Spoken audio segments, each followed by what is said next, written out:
Hola, buenos días. Estamos comenzando nuestro tiempo devocional en esta mañana. El día de hoy estaremos revisando del capítulo 18 del libro del profeta Ezequiel, los primeros 9 versículos para nuestro tiempo devocional que hemos titulado La responsabilidad individual. La responsabilidad individual. Recuerden que para este tiempo devocional estamos leyendo en dos versiones, en la Nueva Traducción Viviente y en la Reina Valera 60. Dice la palabra de Dios en la Reina Valera 60, capítulo 18, versículo 1 al 9. Vino a mí palabra de Jehová diciendo: ¿Qué pensáis vosotros, los que usáis este refrán sobre la tierra de Israel, que dice: los padres comieron las uvas agrias, y los dientes de los hijos tienen la dentera? Vivo yo, dice Jehová el Señor, que nunca más tendréis por qué usar este refrán en Israel. He aquí que todas las almas son mías, como el alma del Padre, así el alma del Hijo es mía. El alma que pecare, esa morirá. Y el hombre que fuere justo e hiciere según el derecho y la justicia, que no comiere sobre los montes, ni alzare sus ojos a los ídolos de la casa de Israel, ni violare a la mujer de su prójimo, ni se llegare a la mujer menstruosa, ni oprimiere a ninguno, que al deudor devolviere su prenda, que no cometiere robo, y que diere de su pan al hambriento, y cubriera al desnudo con vestido, que no prestare interés ni tomare usura, que de la maldad retrajere su mano, hiciere juicio verdadero entre hombre y hombre, en mis ordenanzas caminare, y guardare mis decretos para hacer rectamente, este es justo, este vivirá, dice Jehová el Señor. Ahora la misma porción, capítulo 18, versículo 1 al 9, en la Nueva Traducción Viviente. Dice la palabra de Dios: Luego recibí otro mensaje del Señor. ¿Por qué citan ustedes ese proverbio acerca de la tierra de Israel que dice: los padres comieron uvas agrias, pero la boca de sus hijos se frunce por el sabor? Tan cierto como que yo vivo, dice el Señor soberano, que dejarán de citar ese proverbio en Israel.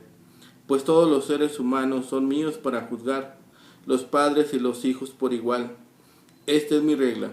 La persona que peque es la que morirá.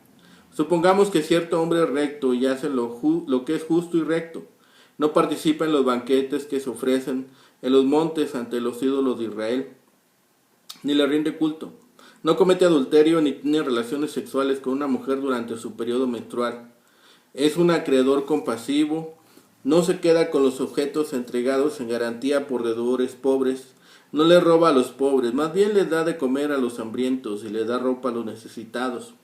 Presta dinero sin cobrar interés. Se mantiene lejos de la injusticia, es honesto e imparcial al juzgar a otros y obedece fielmente mis decretos y ordenanzas. Todo el que hace estas cosas es justo y ciertamente vivirá, dice el Señor soberano. El principio de la disciplina divina. El pueblo se hallaba ahora entre la espada y la pared. Hay tres parábolas que le afectaban, no por el mal que habían cometido sus antepasados, sino por el propio mal y por el que estaban cometiendo sus gobernantes. Sin embargo, repetía con frecuencia un refrán: los padres comieron las uvas agrias y los dientes de los hijos tienen la dentera. Así, ¿qué quería decir este refrán? Con él acusa al Señor de juzgar a los hijos por causa del pecado de los padres.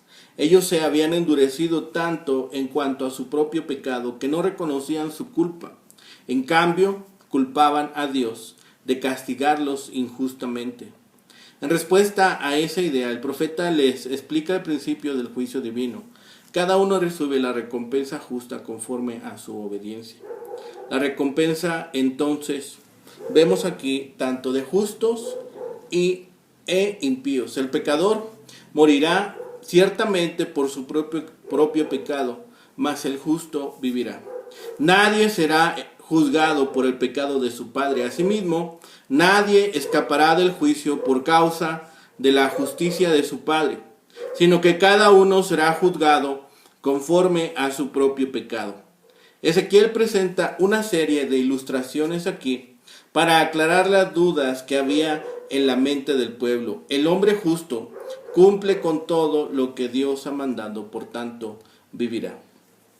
El pueblo de Judá tenía un refrán, el cual echaba la culpa de sus pecados al fracaso de sus antepasados. Los padres comieron las uvas agrias y los dientes de los hijos tienen la dentera. Dios refuta este proverbio, declarando que cada individuo es responsable de sus propios pecados. Entonces, Él da varios ejemplos de sus principios de juicio. El hombre que evita y rechaza el pecado viviendo en rectitud, ciertamente vivirá. Así como Isaías fue el profeta del Antiguo Testamento que vio más claramente el Mesías, Ezequiel es el que ve la responsabilidad individual en oposición a la nacional que había sido tema de los profetas desde la fundación de la teocracia. Ezequiel cita un refrán que había sido común entre los israelitas: los padres comieron el agraz y los dientes de los hijos tienen la dentera. Este refrán es una ilustración de la creencia entre el pueblo de que los hijos tenían cierta responsabilidad moral de los pecados de sus padres. Con esta idea, Ezequiel va al principio que él quiere establecer, que el pecado que uno hace lo paga él mismo. Ezequiel presenta ciertas ilustraciones del principio que va estableciendo. El hombre que hace justicia, la cual el profeta menciona varias clases, vivirá ante Jehová. Aquí vemos entonces la responsabilidad del individuo, la responsabilidad individual. Esta profecía tiene el propósito de destruir la creencia de que el pueblo estaba atado por la culpa o méritos de sus padres. Esta creencia fue expresada en la forma de un refrán. Tal punto de vista podía obrar en dos maneras. La profecía prosigue a explicar un ejemplo de cada una. Un hijo malo no escapará del castigo por la justicia de su padre, y un hijo justo no será castigado por el mal hecho por su padre. El principio se declara en el versículo 4: el alma que peca, esa morirá. Ezequiel también ataca la idea de que la salvación es solo asunto de acumular mérito durante el curso de la vida de un individuo y usar esa provisión para equilibrar iniquidades. Esta noción es rechazada con firmeza. Si un hombre malo se vuelve de sus caminos, vivirá. Si un hombre justo vuelve al mal, será castigado. Aparentemente se pensó que este grupo de pronunciamientos era injusto. La palabra del Señor contradice entonces el refrán popular, porque la persona que comete pecado también será la que ha de ser castigada por ello. Si un hombre justo hace lo que es justo y recto, éste vivirá. No había segundas interpretaciones, no había segundos miramientos, era directa la correlación entre el bien y vivir y el mal y morir. Regularmente todos tendemos a culpar a otros de nuestros problemas. La advertencia que hace Ezequiel de que a Jerusalén se le castigaría por el cúmulo de pecados de la nación hizo que el pueblo se quejara porque era castigada por causa de los pecados de otros. Quizá dijeran que todo era culpa del rey Manasés, que había alcanzado notoriedad por sus abominaciones. Segundo libro de Reyes, capítulo 21, versículo 10 al 15. El pueblo acusó a Dios de que era injusto. Detrás de la queja de ellos estaba la idea de que no eran tan culpables como sus padres lo habían sido y no merecían lo que estaba a punto de suceder. Al citar el proverbio querían decir: nuestros padres pecaron y los hijos tienen que sufrir las consecuencias. Dios respondió a esa objeción. Él los creó a todos. Cada individuo tiene una relación directa con Él y Dios espera que cada uno responda a su amor con vida de amor. Cada quien es responsable ante el Señor por su forma de vivir. Él castiga al pecador con sus propios pecados. No castiga a nadie por el pecado de otro. Con el fin de ilustrarlo, Ezequiel describió a 3 individuos: al padre, al hijo y al nieto. Primero, describe al padre. ¿Quién es el hombre perfecto que siempre hace lo que es justo y correcto? Ninguno. Esa respuesta se da por sentada en el contexto. Ezequiel no da ninguna explicación doctrinal sobre el amor de Dios y su perdón, ni sobre la absoluta incapacidad espiritual innata del ser humano, ni habla de la dependencia que éste tiene del Señor para parecer justo ante su vista. Todos esos conceptos se dan por establecidos. Con base en el contexto anterior del libro de Ezequiel, es evidente que llevar una vida recta es consecuencia de la lealtad al Señor. Por lo general lo llamamos fe en Dios. Un hombre procura hacer lo que es justo y correcto como expresión de su estrecha relación con Dios y como resultado de la presencia del Señor en su corazón. El término justo con frecuencia se aplica a los creyentes. Por ejemplo, Génesis 6:9 dice que Noé era un varón justo, perfecto ante los hombres de su tiempo. Al observar su comportamiento, se hacía evidente que el justo tenía la debida relación con el Señor. El hombre justo no participaría en las festividades de adoración de dioses falsos, ni siquiera mirar confiadamente hacia ellos. No cometería adulterio, ni violaría las leyes bíblicas acerca de la impureza. Esas leyes tenían el propósito de enseñar que nada impuro podía ni siquiera aparecer ante la presencia del Señor. Cualquier afección corporal que estuviera asociada a la impureza o que la sugiriera se consideraba impura y ocasionaba la exclusión del santuario, quitando simbólicamente a la persona de la presencia del Señor.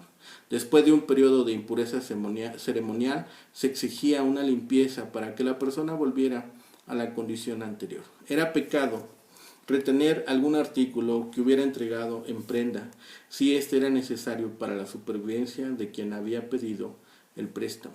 Cuando un compañero israelita estaba en dificultades financieras, no era correcto cobrarle intereses sobre el préstamo, ya que eso quebrantaba el espíritu de familia que el Señor quería que su pueblo cultivara.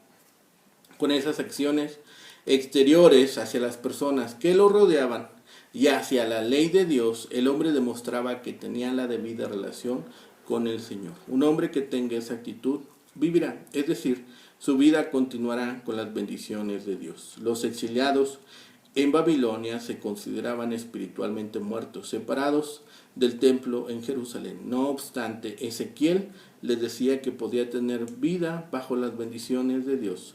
Los vivos, es decir, los impenitentes que vivían en las cercanías del templo, estaban realmente muertos. Su persistente incredulidad los apartaba del Señor y de sus bendiciones. Aquí vemos que Dios no hace acepción de personas. El alma que pecare, esa morirá.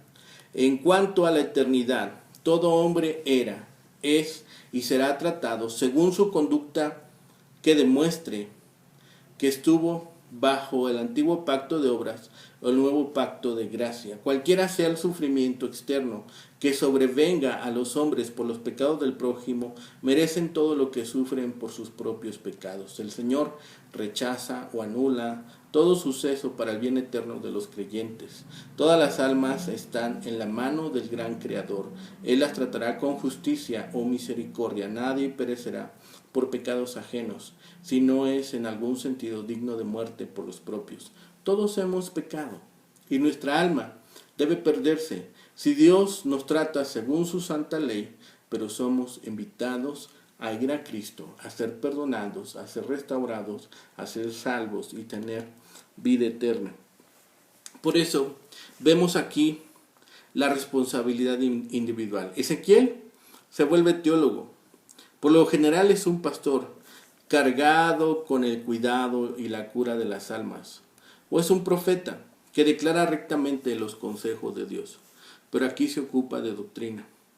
Toma un falso refrán y lo hace pedazos. Este dicho común, que también retoma Jeremías, tenía el significado que a causa de la vida de los padres sufrirían los hijos. Algo semejante a esto se enseña en Lamentaciones 5:7. Nuestros padres pecaron y han muerto, y nosotros llevamos su castigo. También en Éxodo 25 leemos: Yo soy Jehová tu Dios, fuerte y celoso, que visito la maldad de los padres sobre los hijos hasta la tercera y cuarta generación de los que me aborrecen. Asimismo, la experiencia muestra con seguridad que la bondad o maldad de los padres afecta a sus hijos. Lo que dice Ezequiel es que, si bien los hijos pueden sufrir por los pecados de sus padres. En el orden natural de causa y efecto, Dios mismo no castigará a un hijo por los pecados de su padre, ni concederá justo a un hijo injusto porque su padre haya sido justo. 2 veces en este capítulo dice Ezequiel, el alma que pecare, esa morirá. El alma, el nepesh, se usa como sinónimo de toda la personalidad. En los días de Ezequiel, los israelitas empleaban este refrán para justificarse y culpar a sus padres por la desgracia nacional. Pero en esta clara declaración de la actitud de Dios hacia el bien y el mal hay una verdad universal. Hay en ella evidentes matices de la muerte espiritual y eterna. A veces los malvados proverbios engendran buenas profecías. Este malvado proverbio, comúnmente usado por los judíos en su cautiverio, se acusa de injusticia a Dios. Usáis este proverbio sobre la tierra de Israel, ahora que está desolada por los juicios de Dios, y decís, los padres comieron las uvas agrias y los dientes de los hijos tienen la dentera. Somos castigados por los pecados de nuestros antepasados, lo cual es tan absurdo como si los hijos sufriesen dentera por haber comido sus padres uvas agrias, mientras que si los hombres comen o beben algo que haga daño, ellos solo sufren las consecuencias. Es cierto que Dios había dicho con frecuencia que había de visitar la iniquidad de los padres en los hijos, especialmente el pecado de idolatría, con lo que expresaba la maldad del pecado. Había también declarado a menudo, por medio de los profetas, que al traer sobre Judá y Jerusalén la presente ruina, tenía en cuenta los pecados de Manasés y de otros reyes que le precedieron. Todo esto lo veían como una injusticia de parte de Dios. Dios da una justa respuesta a este injusto proverbio.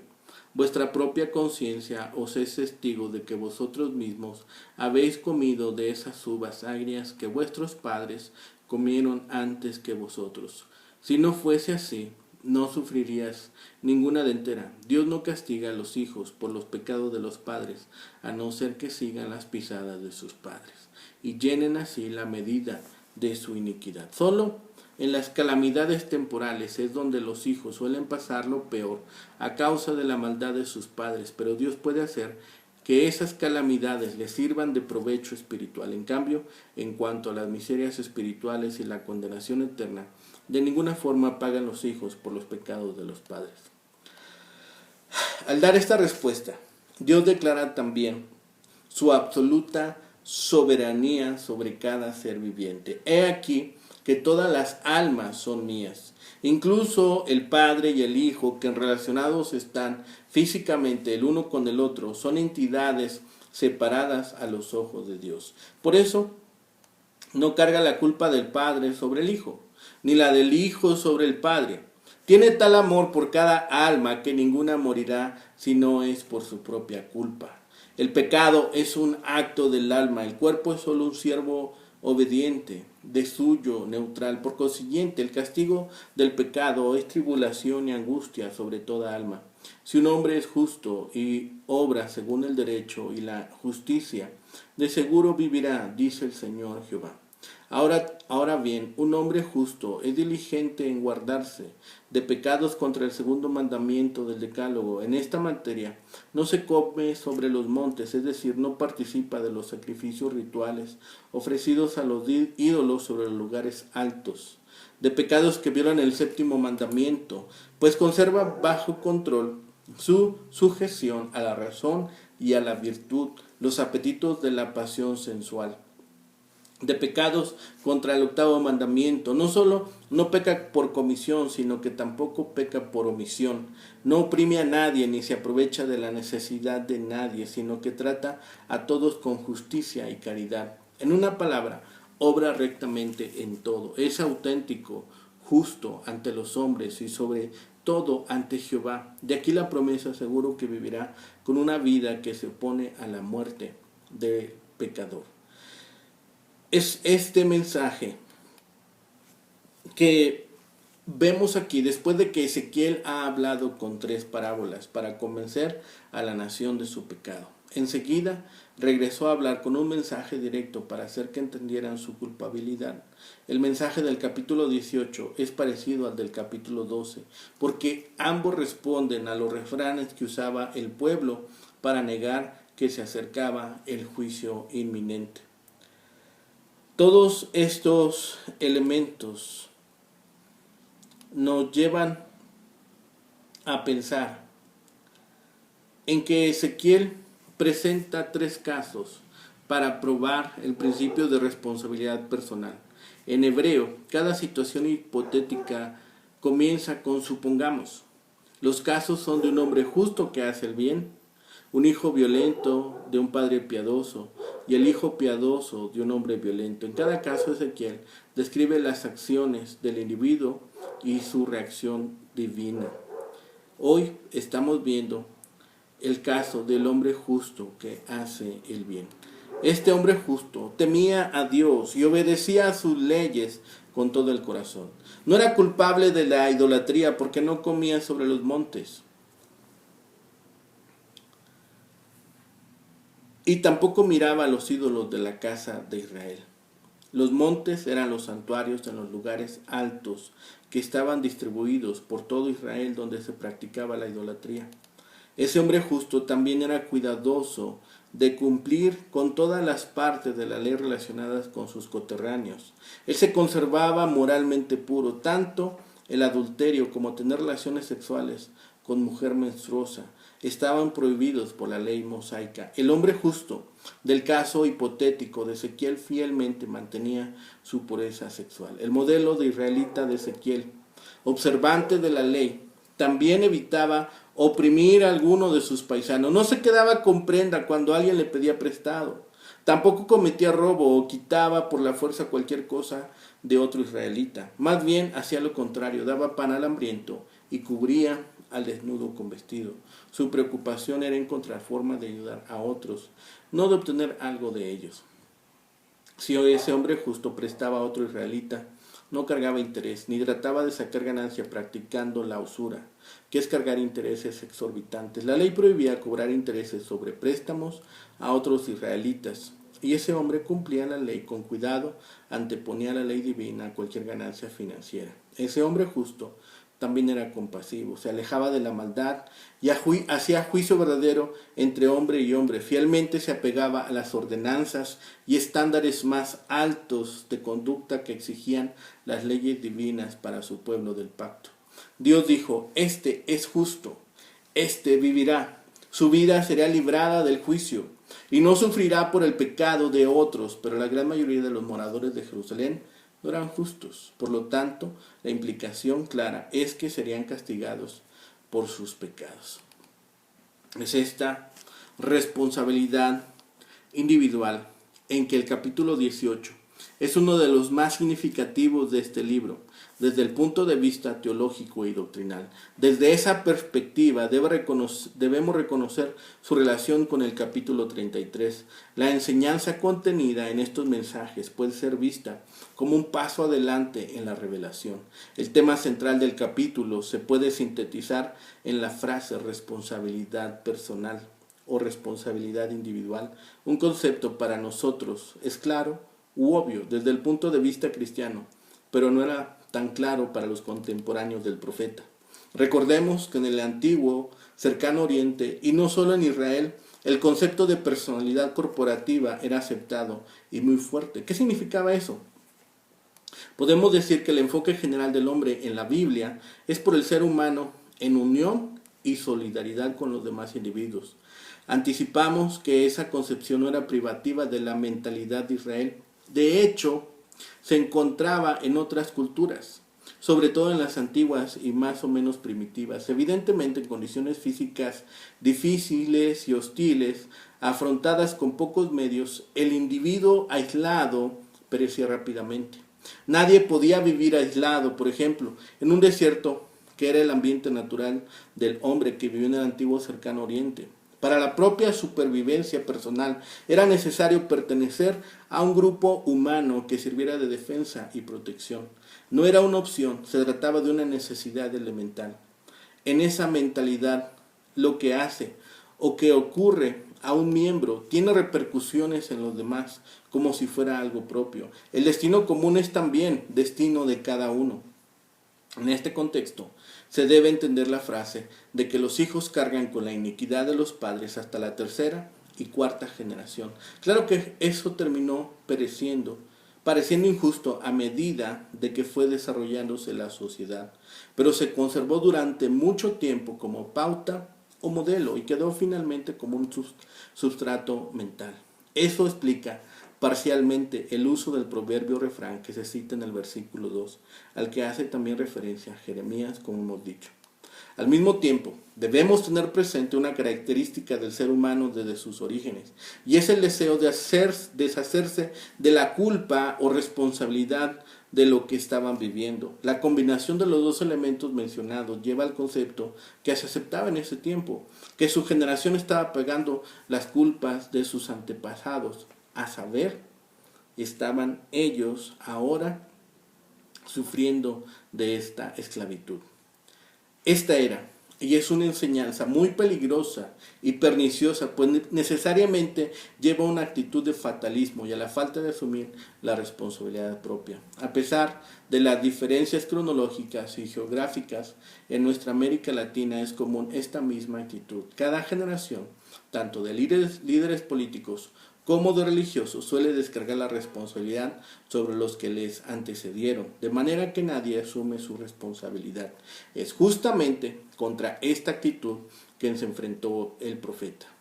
Aunque aquí en el capítulo 18, como más adelante en el 33, enfrenta directamente el problema, la primera confrontación con esta idea se encuentra en el pasaje del centinela en el capítulo 3. Como vigía el profeta debía advertir, exhortar y así proteger al pueblo, anunciando la palabra de Dios. Si los que eran advertidos se negaban a escuchar, el profeta había cumplido su compromiso a Dios y aquellos que habían pecado serían responsables de sí mismos. En cuanto a la forma literaria, el capítulo está estructurado como una controversia en la que el profeta responde a ciertas afirmaciones populares que demandan una refutación. Por eso es posible dividirlo en estas secciones a partir de las afirmaciones del pueblo que sirven de pie a respuesta del hombre de Dios. Todo esto se ha conjuntado en este momento en la exposición de Ezequiel para que nosotros comprendamos la razón que Dios ha dado para decir que aquel que haga lo justo, éste vivirá. Algunas personas del pueblo de Judá creían que estaban siendo castigadas por los pecados de sus antepasados, no por sus propios pecados. Ellos pensaban de esta manera, porque era lo que enseñaban los 10 mandamientos. Éxodo 25. Ezequiel enseñó que la destrucción de Jerusalén era debido al deterioro espiritual de generaciones previas, pero esta creencia en la vida corporativa de Israel condujo a fatalismo e irresponsabilidad. Así que Ezequiel dio la nueva póliza de Dios para su tierra porque el pueblo había interpretado mal la antigua. Dios juzga a cada persona individualmente, a pesar de que con frecuencia sufrimos los efectos de pecados cometidos por aquellos que nos precedieron. Dios no nos castiga por el pecado de otros y no podemos utilizar los errores de la gente como excusa para nuestros pecados. Cada persona es responsable ante Dios por sus acciones. Cada persona responderá delante de Dios ante su trono. Estemos alertas y cuidemos que nuestro pie no resbale y que no seamos nosotros acusados de iniquidad delante de Dios. Oremos. Bendito Padre Celestial, gracias te damos ahora, Señor, porque siempre eres bueno, Señor, porque tu amor está sobre nosotros, porque tu gracia es evidente a nuestros ojos, Señor, y siempre nos cuidas y nos proteges, aun cuando nosotros hemos llegado a comportarnos de una manera infiel. Gracias, Padre, porque siempre nos cuidas, nos sustentas, nos guías y nos das de tu alimento, Señor. Gracias por todas estas bendiciones, Señor. Todo lo pedimos a ti, Señor, y en todo confiamos que siempre tu respuesta es la mejor. Gracias por todas tus bendiciones, Señor. De todo te damos las gracias y en todo te alabamos y bendecimos en el bendito nombre de Cristo Jesús, Señor y Salvador nuestro. Amén. Que tengan un excelente día. Que el Señor les bendiga.